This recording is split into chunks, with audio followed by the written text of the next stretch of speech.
কৃষ্ণ কৃষ্ণ গোবিন্দ গোবিন্দ গোবিন্দ গোবিন্দ মহাগোবিন্দ। আজি গুৰু দামোদৰ দেৱৰ তিথি, জন্মতিথি। অসমৰ একশৰণ হৰিনাম ধৰ্মৰ প্ৰৱৰ্তন যি কৰিছিলে মহাপুৰুষ কৃপাল গুৰু শ্ৰীমন্ত শংকৰ গুৰুজনাই, আৰু সেই একশৰণ হৰিনাম ধৰ্মৰ ধ্বজাবাহক হিচাপে বহুকেইজন আছিলে। তাৰ ভিতৰত দামোদৰ দেৱ গুৰুজনাও এজন। আজি তেওঁৰ এই পবিত্ৰ জন্মতিথিৰ দিনা বা আৱিৰ্ভাৱ তিথিৰ দিনা আমি শ্ৰীমদ ভাগৱতৰ তৃতীয় স্কন্ধত গোপাল চৰণৰ দ্বাৰা গুৰু দামোদৰ দেৱক যি কীৰ্তন কৰিছে তেওঁৰ মহিমা, সেইখিনিকে ইয়াত আমি কীৰ্তন কৰিবলৈ প্ৰয়াস কৰিছোঁ। কৃষ্ণ। হে ৰাম নমো দ্বিজবৰ দেৱ দামোদৰ আনন্দ ৰসৰ ধাম অকৃপাৰ সাগৰ কৰ্ণমুখে যাৰ অবিচ্ছেদ নাছিল নাম। সিটো কৃপাময় কৰিলা উদয় ভকতি ইটো লোকত আন শাস্ত্ৰে মতি নাচালিকে ৰতি অবিনে একে ভাগৱত। কৃষ্ণ। এয়া গোপাল চৰণে অতি সুন্দৰভাৱে গুৰু দামোদৰ দেৱৰ মহিমা কীৰ্তন কৰিছে। নমো দ্বিজবৰ। দ্বিজবৰ মানে দ্বিজৰ ভিতৰত শ্ৰেষ্ঠ কোন? দেৱ দামোদৰ।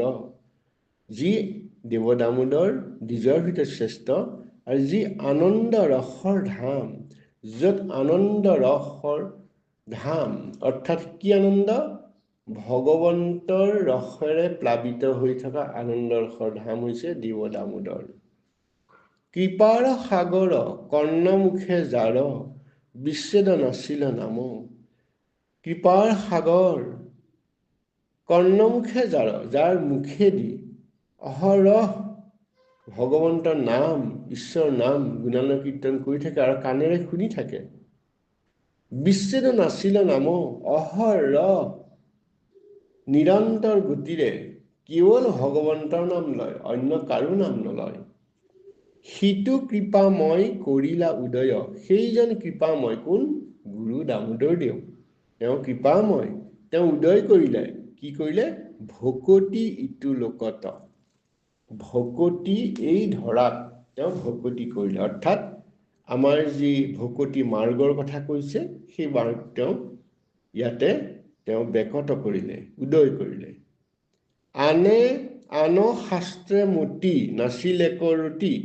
অন্য শাস্ত্ৰৰ প্ৰতি তেওঁ কোনো ৰতি নাছিলে। এতিয়া অন্য শাস্ত্ৰ মানে সেই আগম শাস্ত্ৰসমূহৰ কথা কোৱা হৈছে, আগম আৰু নিগম। গতিকে জ্ঞান মাৰ্গ, কৰ্ম মাৰ্গ আৰু ভকতি মাৰ্গ আছিলে। হয়, যি মাৰ্গেৰ যোগেদি তৰণ কৰিব নোৱাৰে, পৰম পদলৈ নিব নোৱাৰে, সেই আগম শাস্ত্ৰসমূহৰ প্ৰতি তেওঁৰ ৰতি নাছিলে। বিনে একে ভাগৱতে, ভাগৱতৰ বাহিৰে অন্য কোনো শাস্ত্ৰত তেওঁৰ ৰতি নাছিল। অৰ্থাৎ তেওঁ কি? পৰম বৈষ্ণৱ আছিলে। ভকতি মাৰ্গৰ এগৰাকী পৰম বৈষ্ণৱ আছিলে, যি অন্য শাস্ত্ৰ, অন্য মাৰ্গসমূহৰ ওপৰত তেওঁৰ বিশ্বাস নাছিলে, আৰু তেওঁ ভকতিহে স্থাপন কৰিছিলে, অৰ্থাৎ ভকতি মাৰ্গ তেওঁ প্ৰতিষ্ঠা কৰিছিলে। ইয়ে ৰাম যাহাৰ আগত হুৱে বুদ্ধিহত পৰম পণ্ডিত ছয়। নাহি কতো মন নকৰে প্ৰাৰ্থন চিন্তি থাকা কৃপাময়।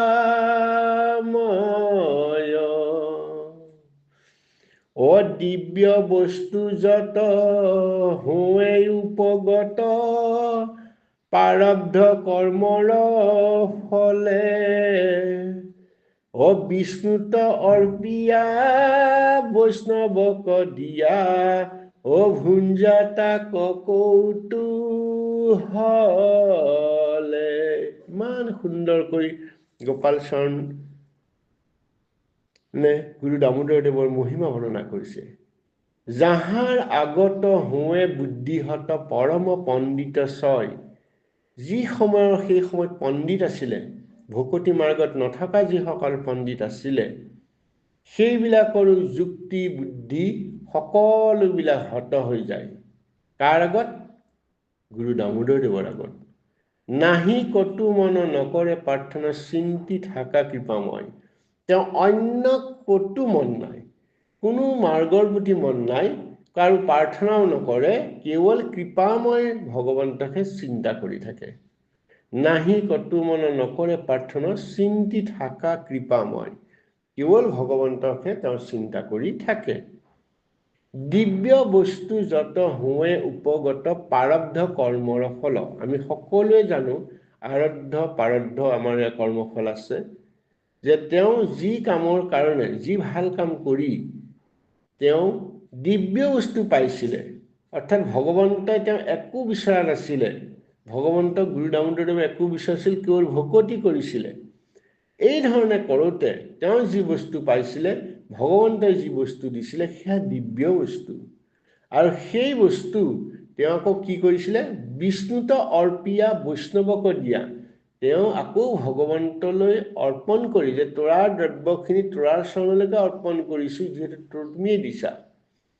আৰু সেইখিনি তেওঁক অৰ্পণ কৰি তেওঁ বৈষ্ণৱক দিয়ে, ভুঞ্জা তাক কৌতূহলে। আৰু তাৰপিছত তেওঁ সেইখিনি ভোজন কৰে বা গ্ৰহণ কৰে। ইয়ে ৰাম একে হৰি পৰ দেৱ দামোদৰ গুণৰ নাহিকে পাৰ। কৃষ্ণ গুণ গণ কৰিতে শ্ৰৱণ বহি যায় প্ৰেম ধাৰ। বৰপেটা নাম থানয় অনুপম তৈতে ৰহি কতো কাল। ভকতি বিস্তাৰী লোকক নিস্তাৰী আছিলা প্ৰভু দয়াল। একে হৰি পৰ, কেৱল হৰিতেই নিজক অৰ্পণ কৰি দিয়া দেৱ দামোদৰৰ গুণৰ কথা কৈ শেষ কৰিব নোৱাৰি। একে হৰি পৰ দেৱ দামোদৰ গুণৰ নাহিকে পাৰ। পাৰ নাই গুণ, তেওঁ কিমান গুণ আছে যাৰ সীমাহীন। কৃষ্ণ গুণ গণ কৰিতে শ্ৰৱণ বহি যায় প্ৰেমধাৰ। কৃষ্ণৰ গুণ গান শ্ৰৱণ কৰোঁতে কৰোঁতে ভকতি ৰস, প্ৰেমময় ভকতি ৰস বৈ যায়। আৰু তেওঁ ক'ত আছিলে? বৰপেটা নাম থান অনুপম তৈতে ৰহি কতো কাল। বৰপেটাৰ থানত তেওঁ বহু কাল ধৰি তাতে ভকতিৰে ঈশ্বৰক, ভকতি মাৰ্গৰ ঈশ্বৰক সেৱা কৰি আছিলে। ভকতি বিস্তাৰী লোকক নিস্তাৰী আছিলা প্ৰভু দয়াল। অৰ্থাৎ তেওঁ সেই ভকতি, ঈশ্বৰ ভকতি কেনেকৈ কৰিব লাগে তাত বিস্তাৰ কৰিছিলে। ৰাইজক, মানৱ জাতিক তেওঁ কৈছিলে যে ভকতি কৰা, আৰু ভকতি কৰাৰ লগে লগেই নিস্তাৰ পাবা। অৰ্থাৎ এই মায়াময় জাগতিক সংসাৰৰ পৰা উদ্ধাৰ কৰিবৰ কাৰণে একমাত্ৰ ভকতি মাৰ্গই শ্ৰেষ্ঠ। সেইকাৰণে কোৱা হৈছে ভকতি বিস্তাৰী লোকক নিস্তাৰী। অৰ্থাৎ ভকতি বিস্তাৰ কৰিলে মানুহ তেওঁৰ অনুগামী হ'ল, বা ঈশ্বৰৰ নাম কীৰ্তন চাৰিওফালে হ'ল, তেতিয়া পাপবিলাক নাইকিয়া হ'ল। লোকক নিস্তাৰী, লোকক উদ্ধাৰ কৰি আছিলা প্ৰভু দয়াল। সেই প্ৰভু দয়াল অৰ্থাৎ সেই দামোদৰক তুমি তাতেই আছিলা। ইয়ে ৰাম তাতয় অনন্তৰ বেহাৰ নগৰ আখিলন্ত কৰি লীলা।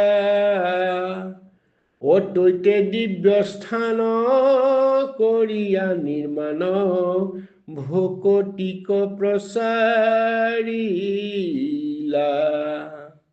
মহাশুদ্ধাশয় নিজ ভক্ত ছয় সেই স্থানে থাপি থৈলা মনুষ্য শৰীৰ কৰি পৰিহাৰ ও বৈকুণ্ঠক চলি গৈলা।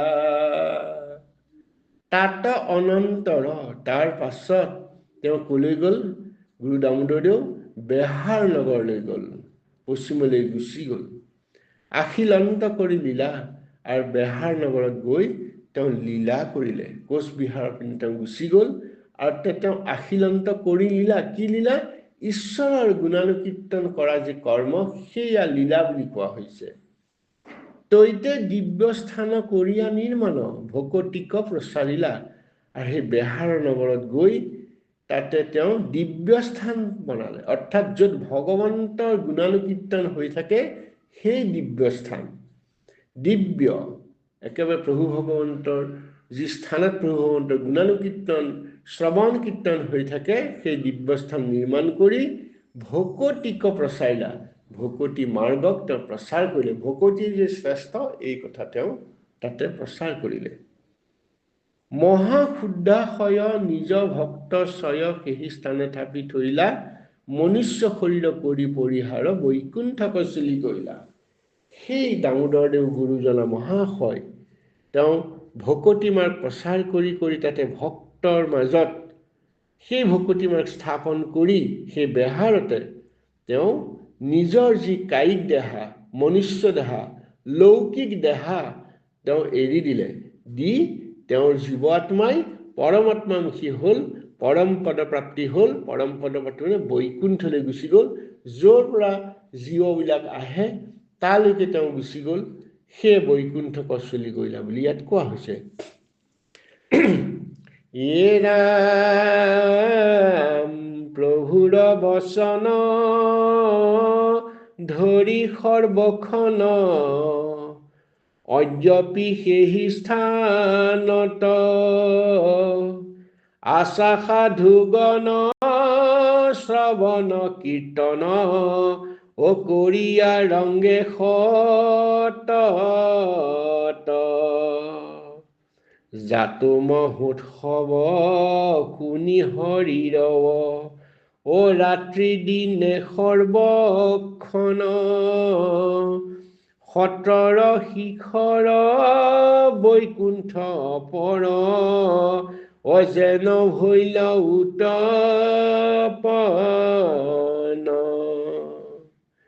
সেই বেহাৰ নগৰত প্ৰভু দামোদৰদেৱৰ বচন ধৰি, অৰ্থাৎ প্ৰভু দামোদৰদেৱে যি ভকতি মাৰ্গৰ কথা ক'লে সেইখিনিকে সাৰোগত কৰি সৰ্বক্ষণ অদ্যপি সেই স্থানত আজিও সকলো সময়তে সাধুসকলে শ্ৰৱণ কীৰ্তন কৰিয়া ৰংগে সতত, শ্ৰৱণ কীৰ্তন কৰি ৰংগ কৰি আছে, আনন্দ কৰি আছে প্ৰভুৰ গুণানুকীৰ্তন গাই গাই।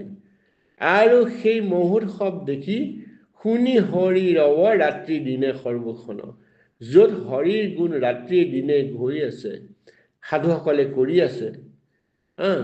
গতিকে সেই স্থান কিমান পবিত্ৰ হৈছে, দিব্য হৈ পৰিছে। আৰু যি সাধুসংগ গোট খাই হৈছে সেয়া সত্ৰ, য'ত সন্তসকল মহাসাধুসকলে ঈশ্বৰৰ গুণানুকীৰ্তন কৰি থাকে। সেয়া নিম্বাসাৰণ্যত যেনেকৈ সত্ৰ পাতিছিলে সন্যককে আদি প্ৰমুখ্য কৰি, ঠিক তেনেকৈ সেয়া সত্ৰ হৈ পৰিছে। অৰ্থাৎ য'ত ঈশ্বৰ চিন্তা কৰা স্থান, অন্য কোনো চিন্তা কৰা নহয়, কেৱল ঈশ্বৰক আৰাধনা কৰা হয় ভকতি মাৰ্গেৰে। সেই সত্ৰৰ শিখৰ বৈকুণ্ঠ অপৰ যেন ভৈল উত্তপন, যেন তাৰ ওপৰত বৈকুণ্ঠখন উপঙি আছে। সেই য'ত ভগৱানৰ গুণানুকীৰ্তন য'ত কৰা হয় তাৰ ওপৰতেই যেন বৈকুণ্ঠখন পোৱা যায়। আৰু তাৰ পৰা আমি পোনে পোনে আমি বৈকুণ্ঠ পৰমপদ প্ৰাপ্তি হ'ব পাৰোঁ। কথাটো হ'ল এনেকুৱা ধৰণৰ, য'ত ঈশ্বৰৰ গুণানুকীৰ্তন কৰা হয় কেৱল মাত্ৰ ঈশ্বৰকেই সৰ্ব দেৱতাৰ শ্ৰেষ্ঠ দেৱতা বুলি গণ্য কৰি পেলাই যেতিয়া আমি ঈশ্বৰকে সেৱা শ্ৰদ্ধা কৰি থাকিম শ্ৰৱণ কীৰ্তনৰ মাজেদি, সেই ভকতি মাৰ্গ য'তেই স্থাপিত হয় তাৰ ওপৰলৈকে বৈকুণ্ঠলৈ যাব পাৰি। গতিকে পোনে পোনে আমি ভকতি মাৰ্গৰ যোগেদি মুকুতি নিবিচাৰিলেও কেৱল ভকতি কৰি সপ্ৰেম কৰিলে আমি বৈকুণ্ঠ পদপ্ৰাপ্ত হ'ব পাৰোঁ। হে ৰাম বৈষ্ণৱ সকল পৰম উজ্জ্বল জাত হৰি গুণ গাই, কীৰ্তনৰ ৰোল শুনিও কহেলাল ও পাখণ্ড ভাগি পলাই। এৰা মহাভাগৱত শুনি স্থানত যিমত আনন্দ পাই, কহু স্বৰূপত হৰি সমীপত মুকুতি সুখত নাই। বৈষ্ণৱসকল পৰম উজ্জ্বল জাত হৰি গুণ গায়। বৈষ্ণৱসকলে হৰি গুণ গাই গাই গাই থাকি থাকি তেওঁলোক ইমান নিজানন্দ পৰমানন্দ হৈ পৰে, তেওঁলোকৰ আনন্দত তেওঁলোকৰ দেহ উজ্জ্বলি উঠে। বৈষ্ণৱসকলক পৰম উজ্জ্বল বুলি কোৱা হৈছে, সেইকাৰণে জাত হৰি গুণ গায়। হৰি গুণ গাওঁতে গাওঁতে তেওঁলোকে সকলো পাহৰি যায়, হৰিময় হৈ উঠে। কীৰ্তনৰ ৰোল শুনিও কহেলাল পাখণ্ড ভাগি পলাই। আৰু কীৰ্তনৰ সেই ভগৱন্তৰ নাম লীলা গুণানুকীৰ্তন শুনোতে শুনোতে সেই পাখণ্ডসকল, কোনসকল পাখণ্ড? মহাপুৰুষ কৃপালু গুৰু শংকৰ গুৰুজনাই পাখণ্ড মৰ্দনত কৈ গৈছে, পাখণ্ড কোনসকল? যিসকলে ভগৱন্তৰ নাম নলয়, যিসকলে ভগৱানৰ নাম শুনিলে কাণত ঠিলা দিয়ে, ভগৱন্তৰ নাম কিয় লাগে বুলি তেওঁলোকে তৰ্ক কৰে, তেওঁলোকে ভগৱন্তৰ কথা বিশ্বাস নকৰে, সেই পাখণ্ডসকল পলাই গুচি যায় যেতিয়া ভগৱন্তৰ নাম তাত হৈ থাকে। মহাভাগৱত শুনি সি স্থানত যিমত আনন্দ পায়, সেই স্থানত মহাভাগৱত শুনে। মহাভাগৱত হৈছে পুৰাণ সূৰ্য সম মহাভাগৱত। সমস্ত পুৰাণৰ পাছত শেষ ব্যাসৰ সমাধি গ্ৰন্থ কোৱা হয় মহাভাগৱত, য'ত কেৱল কৃষ্ণৰ লীলা গুণানুকীৰ্তন ব্যাখ্যা আছে, বৰ্ণনা আছে। আৰু কলিকালত সকলোখিনি ত্যাগ কৰি ভগৱন্তই যেনেকৈ বৈকুণ্ঠলৈ যাওঁতে উদ্ধৱক কৈছিলে যে মই সকলো ধৰ্ম কৰ্ম লৈ গুচি গ'লোঁ, থৈ গ'লোঁ মাত্ৰ মোৰ লীলা। আৰু সেই লীলা ক'ত থৈ গ'ল? ভাগৱতত। ভাগৱততে তেওঁৰ লীলা আছে। সেই লীলা শ্ৰৱণ কীৰ্তন কৰি কৰি মানুহে পৰম পদ প্ৰাপ্তি হ'ব পাৰিব। সেই ভকতি মাৰ্গ, সেই ভকতি মাৰ্গৰ গ্ৰন্থ একমাত্ৰ হৈছে মহাভাগৱত। সেয়ে কৈছে মহাভাগৱত শুনি সি স্থানত যিমত আনন্দ পায়, যেনেক আনন্দ পায়, কহু স্বৰূপত হৰি সমীপত মুকুতি সুখত নাই। অৰ্থাৎ আমি মুকুতি বিচাৰি যি সুখ বিচাৰোঁ তাত নাই। হৰিৰ ওচৰত কীৰ্তন কৰি থাকি থাকিলে মুকুতি সুখকো আমি নগণ্য বুলি ধৰিব পাৰোঁ। আমি মুকুতি পঞ্চ প্ৰকাৰ মুকুতি সুখ আছে, ভগৱানৰ ৰূপ লোৱা, ভগৱানৰ কাষত যোৱা, ভগৱানৰ পদসেৱন কৰা, শালুক্য সমীপ মানেকৈ আছে মুকুতি। সেই মুকুতিসমূহো নালাগে, কেৱল ঈশ্বৰৰ নাম কৰিব লাগে। আৰু ঈশ্বৰৰ নাম কৰাৰ লগে লগে ভগৱন্তই লৈ যাব। অৰ্থাৎ মুকুতি ভকতি কৰিলে মুকুতি নিজে নিজে আহিব, মুকুতি আৰু বেলেগে বিচাৰিব নাই। আৰু মুকুতি সুখতকৈ ভগৱন্তৰ নাম গুণানুকীৰ্তন কৰাটোহে আচল সুখ বুলি কোৱা হৈছে। যেনেকৈ হনুমন্তই ৰামে যেতিয়া বৈকুণ্ঠলৈ যাব লগা হ'ল আটাইকেইজন ভাতৃক লৈ একীভূত হৈ, তেতিয়া হনুমান নগ'ল। কিয় নগ'ল? হনুমানে ক'লে মই নাযাওঁ, তাত ৰামক পামনে? বোলে নাপোৱা, মই 4 অংশ অৱতাৰ হৈছিলোঁ, গতিকে যদি মই ৰামক নাপাওঁ গতিকে মই ইয়াতেই থাকি ৰাম ৰাম ৰাম ৰাম ৰাম কৈ থাকিম। গতিকে তেওঁ সেই মুক্তি নালাগে, কেৱল ভকতি কৰি থাকিব লাগে। গতিকে ভকতে ভকতি বিচাৰে, মুকুতি নিবিচাৰে। ইয়ে ৰাম তেখম্বে আমাক পদ কৰিবাক আজ্ঞা দিলে ৰংগ কৰি, মোৰ ভাগ্যচয় হৈলে ক উদয়, প্ৰসন্ন হৈলে ক হৰি। এ তাৰাৰ বচন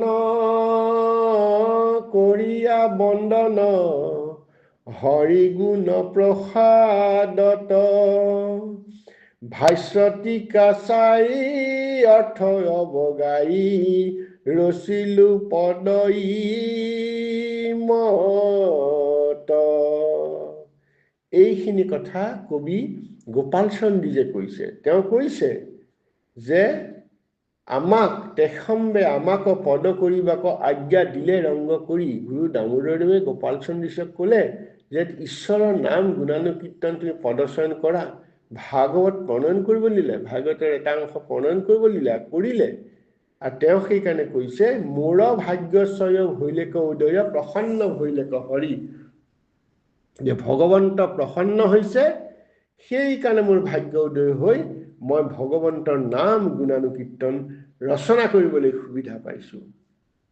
তাৰাৰ বচন কৰিয়া বন্দন। গুৰু দামোদৰদেৱে যি বচন দিলে তেওঁক মই নমস্কাৰ কৰি বন্দন কৰি হৰি গুণৰ প্ৰসাদত সিক্ত হৈ, হৰিয়ে কৃপা কৰিছে, প্ৰসাদ মানে হৰিয়ে কৃপা কৰিছে, ভাষ্য টিকা চাই অৰ্থ অৱগাই। মূল সংস্কৃত ভাগৱতৰ ভাষাৰ টিকা এই সকলোখিনি অধ্যয়ন কৰি তাৰ অৰ্থ উলিয়াই ৰচিলো পদ ইমত। সেইধৰণে মই পদ ৰচনা কৰিলো, ভাগৱতৰ পদ ৰচনা কৰিলো। এই তৃতীয় স্কন্ধ যি কৰি আছে তেওঁ য়ে ৰাম পদ ৰচনত ভৈল দোষ যত ক্ষমিয়োক সাধু ছয়। জাতো মই মূঢ় শাস্ত্ৰ মহাগুঢ় ইটো কথা সত্য হয়। অ নন্দৰ নন্দন প্ৰণামো সঘন মোহৰ প্ৰাণ জীৱন। অ তোমাৰ চৰণে কায় বাক্য মনে অকৰহো এক প্ৰাৰ্থন। ইমান সুন্দৰকৈ গোপাল চন্দ্ৰীজে কাকুতি মিনতি কৰিছে, ভগৱন্তক কৈছে পদ ৰচনত ভৈল দোষ যত। যে পদ ৰচনা কৰোঁতে মোৰ বহুত দোষ হ'ব পাৰে। ক্ষমি ওক সাধু ছয়, সেই সাধুসকল নৰগণ মোক ক্ষমা কৰিবা, মোৰ বহুত দোষ হৈছে। জাতো মই মূঢ়, মই এজন মূঢ়, মই এজন মূৰ্খ। শাস্ত্ৰ মহাগুঢ়, শাস্ত্ৰ হৈছে ইমান গৃহ থকা, তাৎপৰ্য থকা শাস্ত্ৰ, মই মূৰ্খজনে। ইটো কথা সত্য হয়, এই কথা সত্য যে মোৰ নিচিনা মূৰ্খ এজনে ইমান মহাগুঢ়ত্ব থকা শাস্ত্ৰ ভাগি কি কৰিছে, মই কৰিব লগা হৈছে কাৰণে পদ ৰচনাত যথেষ্টখিনি দোষ থাকিব পাৰে। গতিকে নন্দৰ নন্দন প্ৰণামো সঘন। নন্দৰ নন্দন মানে ভগৱন্তক কৈছে, কৃষ্ণক কৰিছে, হে নন্দৰ নন্দন কৃষ্ণ তোমাক সঘনে প্ৰণাম কৰোঁ, প্ৰণাম কৰিয়েই থাকোঁ নিৰন্তৰ। গতিকে আৰু তুমি মোৰ প্ৰাণ জীৱন, মোহৰ প্ৰাণ জীৱন, অৰ্থাৎ মোৰ প্ৰাণ। মই চৈতন্য হৈ আছো, কিয় আছো, তুমি মোৰ তাত প্ৰাণ সঞ্চাৰ কৰিছা। গতিকে হে নন্দৰ নন্দন প্ৰণাম সঘন মোহৰ প্ৰাণ জীৱন। তোমাৰ চৰণে কায় বাক্য মনে কৰহো এক প্ৰাৰ্থন। গতিকে তোমাৰ চৰণ যুগলত কায় শৰীৰে বাক্যৰে মনেৰে প্ৰাৰ্থনা কৰিছো। কায়েৰে কৈছো, কাই মানে দেহাটোৰে, তোমাৰ দেহাটো মই দি দিছো, মই দেহাটোৰে সেৱা কৰিছো। বাক্যৰে কথাৰে মনৰে, মনত কেৱল তোমাৰ কায় বাক্য মনেৰে কেৱল ভগৱানক ভাবিছে, অন্য কাকো ভবা নাই, প্ৰাৰ্থনা কৰিছে। য়ে ৰাম আত্ম পৰমাৰ্থ বাপ জগন্নাথ তোমাতে সেমুৰ মন। এহি যে নমতে ৰহুক সততে ও তেজিয়া আন যতন। এ কোন কালে আৰ হৈবে পুনবাৰ ইমত মনুষ্য কায়। এতেকে সত্তৰে কৰিয়োক কৃপা পৰিল দেহ পৰায়। ইমান সুন্দৰকে কাকুতি কৰিছে। আত্মা পৰমাত্মা সকলোৰে হৈছে প্ৰভু জগন্নাথ বাপ। মই তোমাতেই মোৰ মন উৎসৰ্গা কৰি দিছোঁ। তোমাতহে মোৰ মন, আত্ম পৰমাৰ্থ বাপ জগন্নাথ তোমাতহে মোৰ মন। এই জনম জনমতে ৰহুক সততে তেজি আন যতন। আন সকলো যতনবিলাক অৰ্থাৎ অন্য ধৰণে সেৱা পূজা কৰা সকলোবিলাক অন্য কথাৰ পৰা আঁতৰাই কেৱল ভগৱন্তকেই মন সঁপি দিছোঁ কায় বাক্য মতে। কোনো কালে আৰু হৈবে পুণ্যবাৰ ইহমত মনুষ্যকাই। আকৌ কেতিয়া আমি পুনৰবাৰ এই মনুষ্য পাম সেই কথা ক'ব নোৱাৰোঁ। 84 লক্ষ জুনি পাৰ হৈয়ে মনুষ্যকাল হৈছে, আৰু মনুষ্যকামেই হৈছে পৰম পদৰ প্ৰাপ্ত হোৱাৰ প্ৰচেষ্টা কৰা সাধন দেহ বুলি কোৱা হয়। যে সেইকাৰণে কৈছে এতেকে সত্ৰৰে কৰিওকা পৰিলে দেহ পৰাই, যে দেহটো গুচিয়ে যাব, গতিকে কৃপা কৰা যে মই এই কামখিনি তোমাৰ গুণানুকীৰ্তন কামখিনি কৰিব পাৰোঁ, তোমাক সেৱা কৰি যাতে থাকিব পাৰোঁ। মৰণ সময়ে দেৱ কৃপাময় ৰহুকত চৰণ। কায় বাক্য মনে সাধুৰ চৰণে প্ৰীতিৰোক সৰ্বক্ষণ। গোপাল চৰণ কহে কমন কলি যুগে গতি নাম। জানি নৰচয় ঘোষিও সদায় জয় জয় কৃষ্ণ ৰাম। ইমান সুন্দৰকৈ গোপাল চন্দীয়ে মহাপ্ৰভু ভগৱন্তক সেৱা কৰিছে। মৰণ সময়ে দেৱ কৃপা মই, যেতিয়া মই মৰিম সেই কৃপা মই ভগৱন্ত যাতে ৰহুক তজু চৰণ, তোমাৰ চৰণ ধৰিয়েই যাতে মই মৰণ হ'ব পাৰোঁ। মৰণ মানে কি? মই দেহটো নাইকিয়া হৈ যাব, মই নাথাকোঁ নহয়, দেহটো মোৰ নাইকিয়া হৈ যাব আৰু আত্মাটো ভগৱন্তৰ তালৈ গুচি যাব।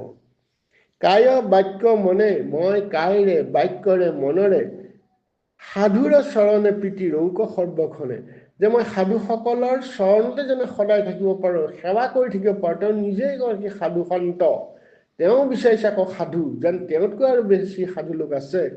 কৈ যিজনে সাধুৱে কেৱল ভগৱন্তৰ নাম চৰ্চা কৰি থাকে। ভকতৰ সংগ সদা নুকুচক মুখে তোৱা গুণ নাম বুলি মাধৱ পুৰুষ গুৰুজনে আমাক কৈ গৈছে। সেয়াই তেওঁ কৈছে যে কায় বাক্য মানে সাধুৰ চৰণে প্ৰীতি ৰৌক সৰ্বক্ষণে, সকলো সময়তে মই যাতে সাধু মহন্তসকলৰ ভকতৰ সংগ পাওঁ, কায়ৰে বাক্যৰে মনেৰে মই এই প্ৰাৰ্থনা কৰিছোঁ। গোপাল চৰণ কহে এক মন কলি যুগে গতি নাম। গোপাল চৰণ তেওঁ নিজে কৈছে, কি বুলি কৈছে? যে মনেৰে এক মনেৰে মই কৈছোঁ যে কলি যুগত গতি, গতি নাম। গতি মানে কি? পৰম গতি। এই জন্ম মৃত্যুৰ আয়োজনত যাতে আহিব নোৱাৰে, সেই গতি পাবৰ কাৰণ হৈছে পৰম গতি। কলি যুগৰ গতি কেৱল নাম, নামেৰেহে ত্বৰণ কৰিব পাৰে, অন্য কোনোৰে ত্বৰণ কৰিব নোৱাৰে। জানি নৰচয়, এই কথা সেই নৰসকল মানুহসকল মানৱ জাতিক কৈছে যে এই কথা জানি ঘোষিও সদায়, সদায় তুমি ঘোষণা কৰি আছে, সদায় গাই থাকা, সদায় ঘোষি থাকা, জয় জয় কৃষ্ণ ৰাম, জয় জয় কৃষ্ণ ৰাম, জয় জয় কৃষ্ণ ৰাম।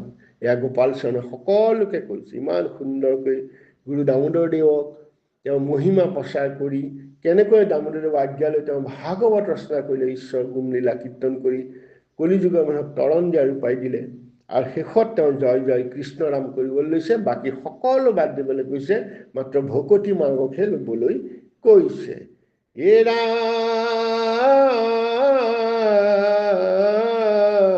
মৰণ সময়ে দেৱ কৃপাময় ৰহুকত চৰণ। কায় বাক্য মনে সাধুৰ চৰণে অপ্ৰীতিৰ সৰ্বক্ষণ। গোপাল চৰণ কহে কমন কলি যুগে গতি নাম। জানি নৰচয় ঘোষিও সদায় ও জয় জয় কৃষ্ণ ৰাম হৰি ৰাম ৰাম ৰাম কৃষ্ণ। হে প্ৰভু ভগৱন্ত গোবিন্দ, আজি দামোদৰ দেৱৰ জন্ম তিথি, আবিৰ্ভাৱ তিথি। সেই তিথিতেই সেইজনা দামোদৰ দেৱৰ গুৰুৰ প্ৰতি সশ্ৰদ্ধ প্ৰণাম জনাই তেওঁৰ অন্যতম শিষ্য গোপাল চৰণ দ্বিজে প্ৰণয়ন কৰা ভাগৱতৰ তৃতীয় স্কন্ধত তেওঁ যি গুৰু দামোদৰ আজ্ঞালৈ তৃতীয় স্কন্ধ তেওঁ প্ৰণয়ন কৰিছিলে, তাতেই যিখিনি তেওঁ গুৰুক প্ৰণাম কৰিছে, সেইখিনিকে আজি এই আবিৰ্ভাৱ তিথিৰ দিনা কীৰ্তন কৰি নিজে শ্ৰৱণ কৰি তেওঁলৈ জন্মতিথিৰ শ্ৰদ্ধা জনোৱা হ'ল। কৃষ্ণ হৰি ৰাম।